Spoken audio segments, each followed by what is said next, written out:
सुनने का मुझे अवसर मिला है।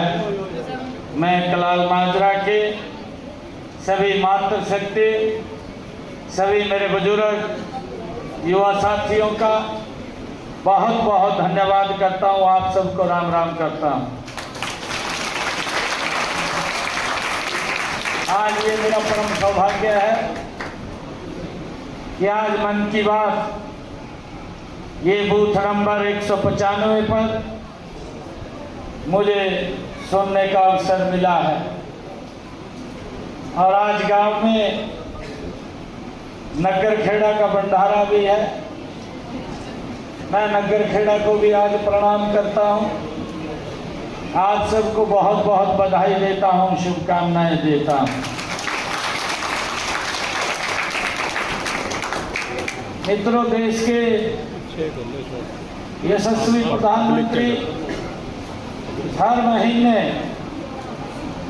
अंतिम रविवार को देश के लोगों के साथ जुड़कर करोड़ों लोग उस दिन आदरणीय मोदी जी की मन की बात के साथ जुड़ करके इन कार्यक्रमों को देखते हैं, सुनते हैं। आदरणीय प्रधानमंत्री जी इस मन की बात के कार्यक्रम में देश के विभिन्न हिस्सों से जिन लोगों ने अपने कार्य क्षेत्र में उच्च कार्य किया है, उन कार्यों को आदरणीय प्रधानमंत्री जी मन की बात में देश के सामने रखने का काम करते हैं, जिससे हमारे देश के लोगों को, हमारे युवाओं को, हर वर्ग के लोगों को प्रेरणा मिले और वो भी उस रास्ते के ऊपर आगे बढ़ सकें। मुझे खुशी है कि आज खेल दिवस है। खेल दिवस के अवसर पर आज मेजर ध्यानचंद जी, आज उनकी जयंती है। पूरा देश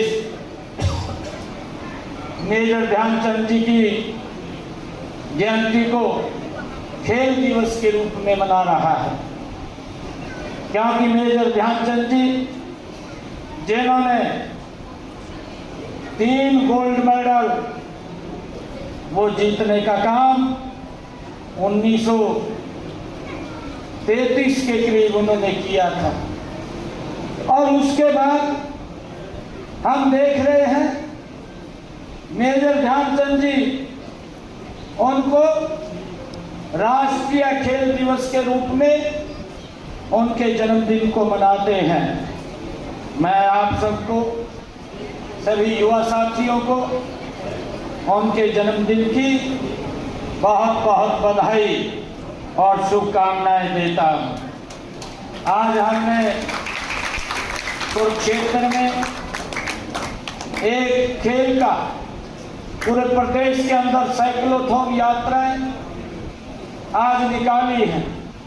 कुरुक्षेत्र में भी 6:30 बजे स्वच्छता अभियान चला, पौधारोपण का कार्यक्रम हुआ, सभी साथियों के साथ साइक्लोथॉन किया, एक संदेश दिया। आदरणीय प्रधानमंत्री जी ने भी अपने मन की बात में आज इसका जिक्र किया है कि हमें स्वच्छता की तरफ विशेष ध्यान देने की आवश्यकता है। जहां स्वच्छता होगी तो हमारे पर्व भी हम हर्षोल्लास के साथ मनाएंगे। आदरणीय प्रधानमंत्री जी ने उसका जिक्र किया है, खेलों का भी जिक्र किया है। हमारी बेटियों ने, हमारे बेटों ने खेलों में जो उच्च स्थान प्राप्त किया है, भारत का नाम ऊंचा किया है, उनके भी एक्सपीरियंस को शेयर करने का काम वो हमारे बीच में आदरणीय प्रधानमंत्री जी ने किया है, जिससे हमारे युवाओं को प्रेरणा मिलती है। मैं आज इस अवसर पर आप सबको भी बहुत बहुत बधाई देता हूँ। और आदरणीय प्रधानमंत्री जी महिलाओं से या आज पूरे देश के अंदर जिस प्रकार से अलग अलग स्थानों के ऊपर, चाहे जम्मू कश्मीर है, हिमाचल प्रदेश है या अन्य स्थानों के ऊपर भारी बरसात के कारण बाढ़ की स्थिति उत्पन्न हुई है, उसका भी जिक्र आदरणीय प्रधानमंत्री जी ने किया है। और हमें खुशी है कि आदरणीय प्रधानमंत्री जी इसके माध्यम से देश के अलग अलग जो हिस्से हैं उनसे जुड़ करके हमें वहाँ के एक्सपीरियंस के बारे में, वहाँ के कार्यों के बारे में अवगत भी कराते हैं। आज मुझे खुशी है कि आज आप कलाल माजरी के बीच में आज इस अवसर के ऊपर आने का हमें अवसर मिला है। मैं आप सबका, पूरे गांव का, कलाल माजरा के पूरी सरदारी का, मातृशक्ति का, हमारे कुलदीप जी सरपंच साहब बोल रहे थे, पहला कार्यक्रम मेरा यहीं से शुरू हुआ था और मैं आप सबको बधाई देता हूँ कि आप सब ने एक तरफा वोट, जब रिजल्ट आएगा मेरा सबसे पहले सयानगर 5 पे कोई होगा। हरियाणा प्रदेश के जो हमारे किडनी के पेशेंट हैं और उनको हर महीने डायलिसिस कराना पड़ता है, 25 से 30 हजार रुपये उनका खर्च होता था कि उनको ज्वाइनिंग लेटर दिया, फिर मैंने ज्वाइन किया। ये मेरे लिए बहुत खुशी की बात है। हमने जो बात कही है उस बात को लगातार हम पूरा कर रहे हैं और अपने संकल्प पत्र में भी हम लगातार उन बातों को पूरा कर रहे हैं। ये हमारे विपक्षी साथी लगातार झूठ बोल करके लोगों के अंदर एक माहौल खराब करने का ये कोशिश करते रहते हैं, परंतु ना इनके पास कोई नीति है, ना इनकी नीयत है, ना इनका नेतृत्व है। ये नहीं पता क्या बोलते उठ करके। और लोग भी इस बात का आजकल तो मजाक समझने लग गए हैं कि इसको लिख करके कौन स्क्रिप्ट देता है, ये कैसे बोलता है। पहले तो ये जब चुनाव आते थे, रिजल्ट आते थे, ये ईवीएम को कोसने का काम ये कांग्रेस के लोग करते थे। राहुल गांधी वो स्क्रिप्ट लिख करके दे देता था, इसके कुछ और चमचे जो लगातार उसका दुष्प्रचार करते रहते थे, ईवीएम के बारे में कहते थे। फिर इन्होंने ईवीएम का देश के लोगों ने वो मुद्दे को भी खारिज कर दिया। फिर इन्होंने दूसरा मुद्दा उठाया, ये राहुल बाबा डॉक्टर भीमराव अंबेडकर जी के उस पवित्र संविधान को लेकर के ये पूरे देश में घूमना शुरू हो गया और कहने लगा अगर मोदी जी तीसरी बार प्रधानमंत्री बन गए तो ये संविधान खत्म हो जाएगा। आज मैं कलाल माजरा की सरदारी के बीच में हूँ। मोदी जी ने पिछले 11 वर्षों में इस देश को डॉक्टर भीमराव अंबेडकर जी की कांग्रेस पार्टी को खतरा वो खत्म हो चुकी है। भाइयों, ये लोग दुष्प्रचार करते हैं और अब और तीसरा एजेंडा वो भी इनका खत्म हो गया। अब फिर तीसरा एजेंडा राहुल बाबा लेकर के आए, कहने लगे कि हमारी वोट चोरी होगी। अरे राहुल बाबा, वोट तो आपकी चोरी शुरू से हो गई है, आपके डीएनए में है। जब आप वोट चोरी करते थे, आज आदरणीय प्रधानमंत्री जी ने आज सरदार वल्लभ भाई पटेल के बारे में आज मन की बात में बात साझा की है। जब ये देश आजाद हुआ था उस समय जब वोट पड़े थे सरदार वल्लभ भाई पटेल को 14 वोट मिले थे और जवाहरलाल नेहरू को 1 वोट मिला था, परंतु सरदार वल्लभ भाई पटेल प्रधानमंत्री बनने से रह गए थे।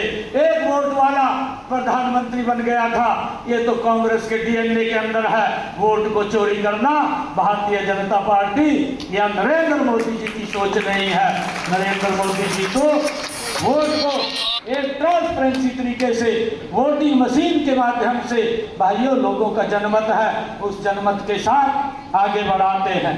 भाइयों, अगर ये जो वोट चोरी का लेकर के इनके जो इस प्रकार के मुद्दे लेकर के आते हैं, इन मुद्दों से देश के लोग भी हैरान होते हैं कि ये किस प्रकार के मुद्दे लेकर के आते हैं। भाइयों, जिन मुद्दों का ना कोई सिर होता है ना पैर होता है। हमारे यहाँ के भी विपक्षी दल जब विधानसभा भी चल रही थी 4 रोज पहले ये फट्टियाँ लेकर के आ गए कि वोट चोर और इस प्रकार की बातें ये कर रहे थे। परंतु मैं ये कहना चाहता हूँ यहाँ के लोगों को भी यहाँ के हरियाणा प्रदेश के लोगों ने भारतीय जनता पार्टी नरेंद्र मोदी जी के ऊपर ये तीसरी बार नॉन स्टॉप विश्वास किया है और बहुत बड़े मैंडेट के साथ भारतीय जनता पार्टी की सरकार बनी है। अगर जहाँ वोट चोरी होते, भाई कांग्रेस के हुड्डा साहब को पूछना चाहता हूँ, तेरा बेटा क्यों जीत गया, तो वो भी नहीं जीतता था। अगर आपको इस प्रकार का वहम है भाइयों, ये ट्रांसपेरेंसी है। कई हमारी सीटें मात्र 400 वोट से रही है, कोई 700 वोट से रही है। ऐसी 10 सीटें हमारी विधानसभा की है, कोई 400 वोट, कोई 700 वोट, 2000 से कम वोटों से हमारी 10 सीटें रही है। नहीं तो भाइयों वो 10 सीटें भी आ जाती, वो भी हम पीछे नहीं रहते। परंतु किस प्रकार प्रधानमंत्री आदरणीय मोदी जी की माता जो आज परमपिता परमात्मा के चरणों में वो बैठी है, वो स्वर्ग लोक में है, उनके प्रति अभद्र टिप्पणी करना ये राहुल गांधी को ये शोभा नहीं देता। भाइयों पता नहीं कहां से इसको शिक्षा, कैसे संस्कार ये राहुल बाबा के हैं, जिस प्रकार की ये बातें इनके मन से करते हैं और ये लोग करते हैं। भाइयों इन्होंने देश के लोगों से इस अभद्र टिप्पणी के लिए माफी मांगनी चाहिए। अरे आप लोग इस प्रकार की अभद्र टिप्पणी करके देश के लोगों का ध्यान डाइवर्ट करना चाहते हैं। आप लोग अपने कार्यकाल में 55 साल तक इस देश के आप शासन में रहे हैं, आपकी 3 पीढ़ियां रही हैं। दारी के बीच में आया हूं और सरपंच साहब जी ने मुझे मांग पत्र दिया है, इसमें 15 मांगे गांव के विकास के लिए लिखी हुई हैं। पीछे भी हमने कोई कसर नहीं छोड़ रहे। जब से मुझे जिम्मेवारी मिली है, मैं जब से हरियाणा प्रदेश के लोगों की सेवा करने का मुझे अवसर मिला है, मुझे खुशी है कि मैंने कलाल माजरा के अंदर 1 करोड़ 1 लाख रुपया पहुंचाने का काम मात्र इन 10 महीनों के अंदर किया है। मैं ये भी कहना चाहता हूँ कि हम इन कामों की जो सूची सरपंच साहब जी ने मुझे दी है, इन सब कामों को जिस विभाग की है उसको भेज करके इनको पूरा करवाने का काम किया जाएगा। पैसे की कोई दिक्कत नहीं है, लगातार पैसे विकास की गति तेज 3 गुना गति से आदरणीय मोदी जी के तत्वाधान में नेतृत्व में हरियाणा को आगे ले जाने का काम हमारी सरकार कर रही है। मैं आज गांव के अंदर आया हूं, मैं 21 लाख रुपया मैं अपनी तरफ से भी गांव को देकर के जाता हूं और इन सभी कामों को हम अलग से करवाने का काम करेंगे और मुझे ये खुशी है